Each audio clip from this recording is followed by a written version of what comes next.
Hi there, I hope all of you will be doing good. Let's start the video with the last and third subphylum of Sarcomastigophora, which is Actinopoda.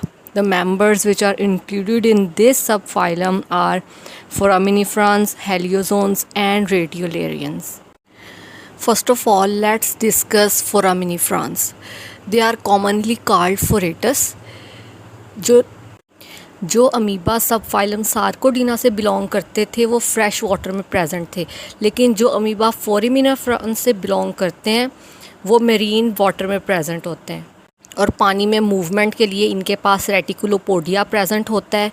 ये अपने बाहर एक test secrete करते हैं, एक hard outer shell जो कि calcium carbonate का बना हुआ होता है।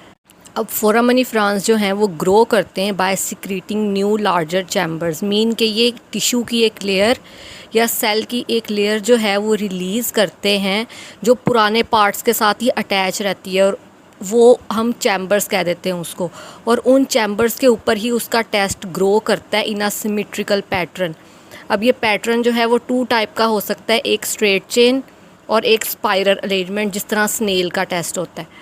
फोरामिनिफ्रॉन्स का जो टेस्ट है वो कुछ इस टाइप का दिखता है। इसकी एग्जांपल्स में आ जाता है मरमेड पेनीज जो कि ऑस्ट्रेलिया में प्रेजेंट है। अब इसकी इम्पोर्टेंस क्या है कि जब फोरामिनिफ्रॉन्स जो होते हैं, जब उनकी डेथ हो जाती है, जब ऑर्गेनिज्म की डेथ हो जाती है, उसके बाहर जो टेस्ट प्रेजेंट होता है ना, वो ओशन या मेरीन वाटर की जो फ्लोर है उस पर सेटल डाउन हो जाते हैं और जैसे जैसे टाइम गुजरता रहता है उसके अंदर काफ़ी ज़्यादा चेंजेस आती हैं और वो चेंज हो जाता है लाइमस्टोन और चॉक डिपॉजिट्स में। White cliffs of Dover in England are one example of foraminiferans chalk deposits. Next is heliozoans. ये भी एक्वेटिक अमीबा है, मीन्स के वाटर में प्रेजेंट होता है, या ये नेकिड हो सकता है या इसके बाहर टेस्ट प्रेजेंट होता है। दे में भी प्लांक्टन्स। अब प्लांक्टन क्या होते हैं? प्लांक्टन वो ऑर्गेनिजम्स होते हैं जिनके पास मूवमेंट के लिए कोई ऑर्गन वगैरह प्रेजेंट नहीं होता या कुछ भी नहीं होता, ना फ्लैजिला ना सूडोपोडिया, और वो इतने वीक और इतने स्मॉल होते हैं कि वो वाटर करंट के अगेंस्ट मूव ही नहीं कर सकते। इसलिए जिधर जिधर वाटर उनको ले जाता है वो उसके साथ साथ ही मूव करते रहते हैं। या तो ये प्लांक्टन हो सकते हैं, mean freely floating in water, या फिर ये किसी भी सरफेस या सबस्ट्रेट से अटैच हो सकते हैं with the help of a stock which is stem like structure.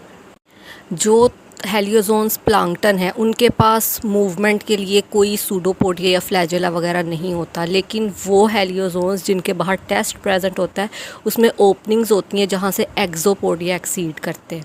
So this is how a heliozoan looks like. Third one is radiolarians.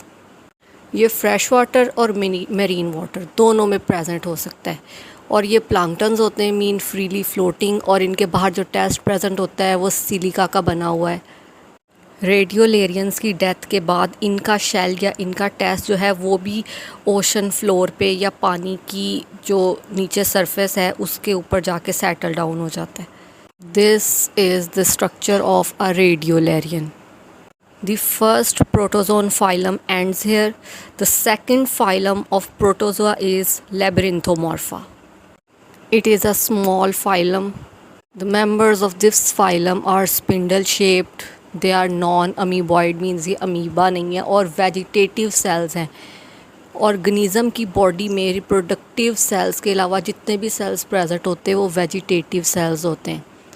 ये मेरीन वाटर में प्रेजेंट है। सेप्रोजोइक हो सकते हैं, मींस डेड मैटर पे सरवाइव कर सकते हैं, या फिर एल्गी पे एज अ पैरासाइट रहते हैं।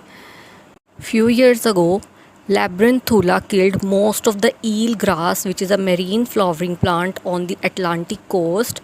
अब जो डक्स इस ईल ग्रास पे फीड करती थी, इस ईल ग्रास के ना होने की वजह से they starve to death. That's all for today. Bye bye.